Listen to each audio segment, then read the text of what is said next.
It all started with the soft glow of her phone screen at midnight. The light acted like a filter, smoothing away the tiredness around her eyes, making her look younger, softer, almost perfect. But in the harsh light of the morning mirror, the same face looked different. Sharper, older, flawed. My daughter's only 15. Her phone screen, however, was a different story. Women her age looked flawless. Smooth skin, perfect lips, tiny waists, and impossibly perfect angles. The algorithm never said a word, but its message was loud and clear. You could be better. By 2024, cosmetic procedures had become so common in America that they barely felt like surgery anymore. Think about this. Nearly 1.6 million surgical procedures were performed in just 1 year. On top of that, Teddy went over 28 million minimally invasive treatments, like fillers and injections. These numbers are so massive they feel abstract, but they represent real people, teachers, students, mothers sitting in waiting rooms, signing consent forms, and overwhelmingly, these patients are women, over 90%. In fact, with the average age in the late 30s, that point where youth starts to feel like it is slipping away. Some came for a single procedure, others came back again and again. In modern America, getting a cosmetic treatment has become as routine as a haircut for some, with about 3 to 4% of adults getting some kind of procedure each year. For her, it began with her lips. Just a small change, something temporary. Something she told herself was safe. The clinic was clean and modern, looking more like a high-end beauty salon than a medical facility. And these clinics have been popping up everywhere. Over the last decade, the number of aesthetic medical spas has exploded from a few thousand to well over 10,000. They offer injections and treatments at lower prices than traditional surgeons, marketing them as self-care, a normal thing women do on a Saturday afternoon. The needle was quick. The swelling went down in a few days. And the compliments, they came almost immediately. You look amazing. You look so much younger. What's your secret? And for a while, it worked. But here's the thing about chasing beauty. It's not a finish line. The goalposts are always moving. A year later, her lips didn't look big anymore. They just looked normal. Average. So she started noticing other things. The fine lines around her eyes. The softness under her chin. The stomach that didn't quite match the sculpted body she saw online. For many, cosmetic procedures aren't a one-time event. They become a cycle.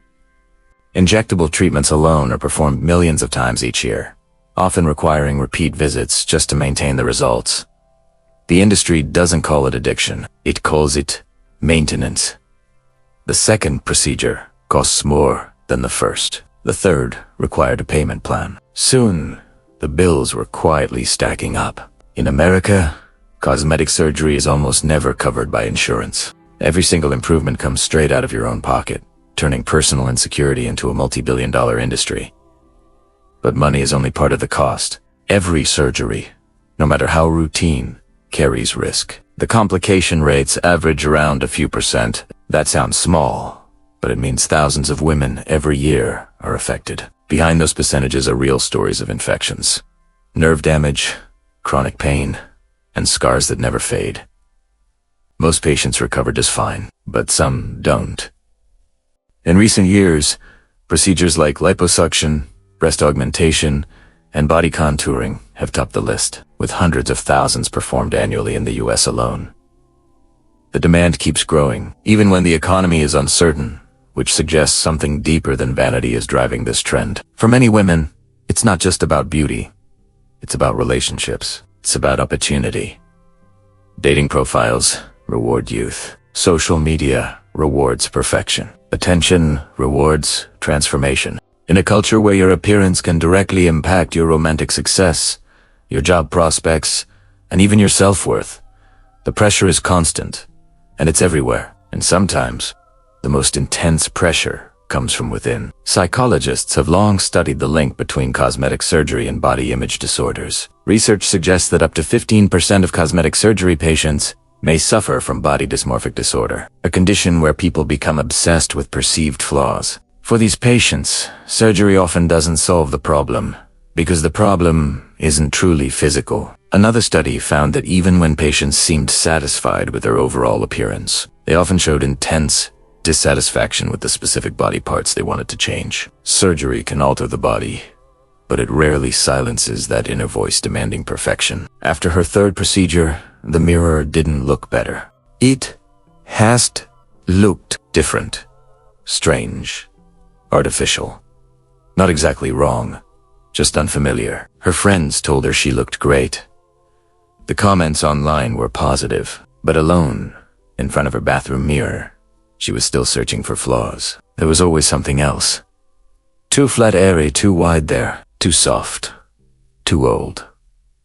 This has become so normalized that entire cities in America are now known for specific procedures.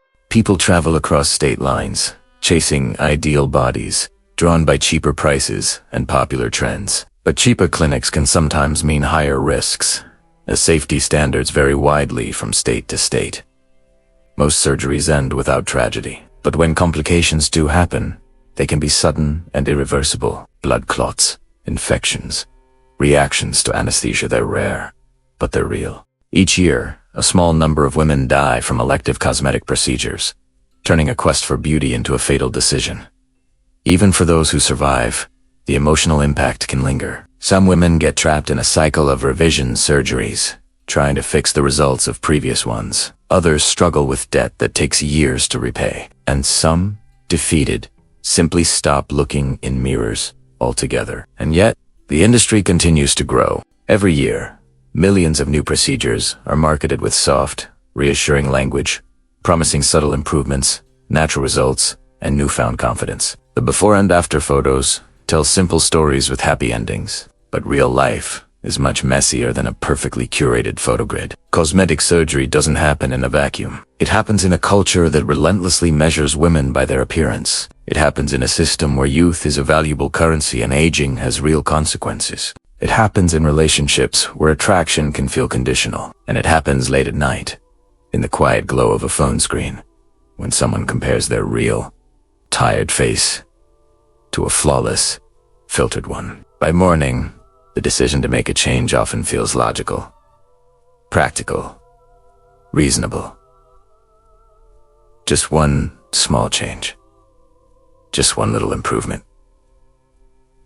Just one procedure. But across America, millions of women are making that same decision every year, turning private insecurities into public statistics. The numbers keep rising, the clinics keep opening, and the procedures keep getting easier to buy. And right now, somewhere, in a quiet room with bright lights and a clean white chair, another person is signing their name at the bottom of a consent form, trading their money and taking on risk and pain, all for the promise of becoming someone just a little bit closer to perfect. Thanks for watching. If this story resonated with you, consider subscribing for more content like this. Stay safe, be kind to yourselves,